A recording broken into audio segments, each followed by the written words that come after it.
আলাইকুম, সবাই কেমন আছেন? আশা করি ভালো আছেন। তো সবাইকে শুভ সকাল। তো আজকে এখান থেকে ভিডিওটা শুরু করলাম। তো আমি আজকে সারাদিন কি করলাম আর কোথায় গেলাম সব কিছু এই ভিডিওতে দেখতে পারবেন। তো আমার সাথেই থাকেন, কোথাও যাবেন না, কেমন? তো আজকে মানে রৌদ্র উঠে নাই, কালকে একটু রৌদ্র না, সরি, কালকের আগের দিন রৌদ্র উঠেছিল। তো দুদিন যাবত আবার কোনো রৌদ্র নাই। তো সেই জন্যই কাপড় লাগতে আসছিলাম ছাদে, ভাবলাম আপনাদেরকে একটু দেখাই। রৌদ্রের কোনো দেখাই নাই, কার কার এলাকায়, কার কার দেশে কোন এলাকায় রৌদ্র উঠে নাই কতদিন যাবত, অবশ্যই কমেন্টস করে জানাবেন। তো মা ছেলেরাই তো আরিয়ান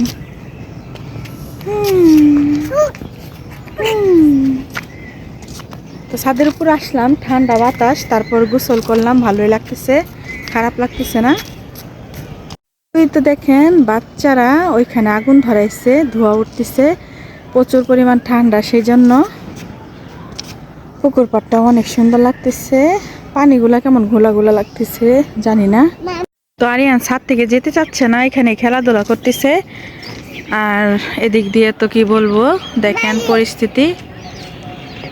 রৌদ্র না থাকলেও মোটামুটি ভালোই লাগতেছে ছাদে, বাতাস আছে, কিন্তু গোসল করছি তার জন্য এত শীত বোঝা যাচ্ছে না। তো বাহিরে দেখেন কেউই নাই, রোদ্রে থাকলে সবার ছাদে থাকতে। এটা কি দিয়ে খেলতেছে আমার বাবাটা কি দিয়ে খেলা করে। তো যাই হোক, দেখেন কয়টা বাজে আমি দেখে নেই, 3:17 বাজে। এরকম টাইমে সবাই জানেন না, মানে রৌদ্র থাকলে ছাদে থাকে। আর দেখেন সবার ছাদই খালি, কেউ নাই, কারণ ঠান্ডা। আমি আর আমার ছেলে আছি। আরিয়ান সোনা, এটা মিলা দেয় না বাবা, চলো বাসায় চলে যাই। কেন যাবে না? বাসায় যাবে না? নো। আরিয়ান কি বলছে, বাসায় যাবে না? কি বলছো? নো, আবার বলো তো। নো নো, বাসায় যাবে না। কাপড় লাড়তে আসছিলাম ছাদে, তো কাপড় লাড়া হয়ে গেছে, বাসায় চলে যাব, কারণ ঠান্ডার মধ্যে ভালো লাগতেছে না। তো যাই হোক, কি আর করা, ঠান্ডা লাগলে দেখেন বাচ্চারা বাসায় চলে যায়, আর দাঁড়াবো না। নানু চলো, নানু যাই, নানু কাছে যাই, নানু কান্না করতেছি তোমার জন্য, চলো চলো চলে যাই, চলো চলো চলে যাই, আসো আমরা চলে যাই। পাখি, তোমার হাত পা ঠান্ডা হয়ে গেছে, আর এনে হাত পা ঠান্ডা হয়ে গেছে বাতাসের জন্য। তো এখন নেমে যাচ্ছি আমরা ছাদ থেকে। তো এই যে বালতিতে আর এনের আব্বুর শার্ট আর আলবির গেঞ্জিটা, এটা ভিতরে লেড়ে দেবো ব্যালকনিতে, তো নিয়ে নিয়েছি। তো চলে যাই, টাটা বাই বাই। দেখেন আপনাদেরকে টাটা দিতেছে, আমি বলছি চলে যাই, বলছি টাটা বাই বাই, টাটা দিয়ে দাও, টাটা, এদিকে তাকাই বলো টাটা। আজকে কপি দিয়ে, আলু দিয়ে, টমেটো দিয়ে ভাজি করলাম, ধনে পাতা দিয়ে। আর ওই যে কালকে মাছের তরকারি রান্না করছিলাম, ও রয়ে গেছে, তাই আজকে আর কিছু রান্না করলাম না। তো ওদিক দিয়ে আম্মু ওই যে লাউ তরকারি পাঠাইছিল, খাইছি। তারপরে যে কালকে শুটকি তরকারি আছে, লেবু আর শাক আছে।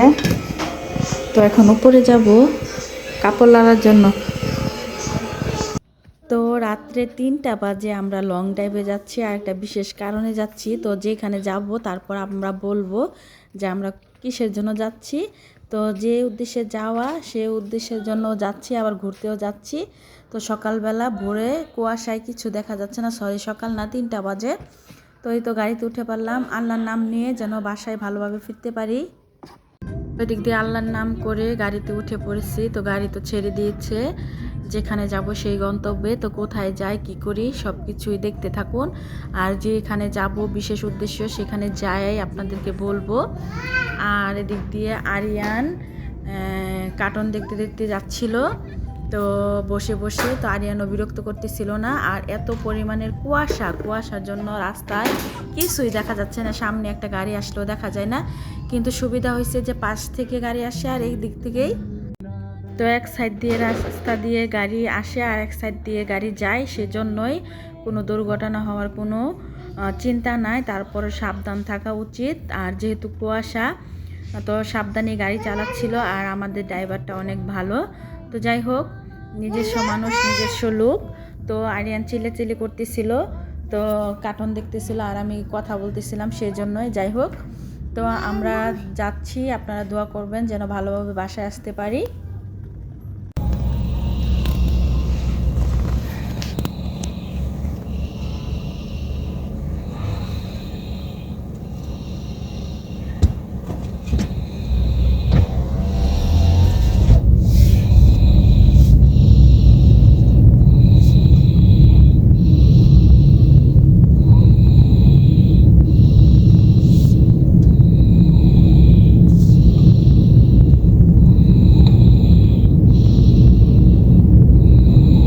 আর কতক্ষণ লাগবো?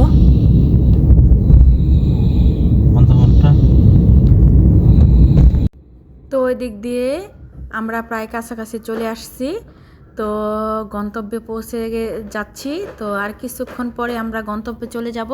তো আজকে এ পর্যন্তই। আপনারা ভালো থাকবেন, সুস্থ থাকবেন। কালকে আমি একটা ধামাকা ভিডিও নিয়ে আসতেছি, কোথায় যাচ্ছি, কি করতেছি, সব কিছুই কিন্তু কালকে দেখতে পারবেন, আজকে না। তো আজকে এ পর্যন্তই, আপনারা ভালো থাকবেন। আসসালামু আলাইকুম।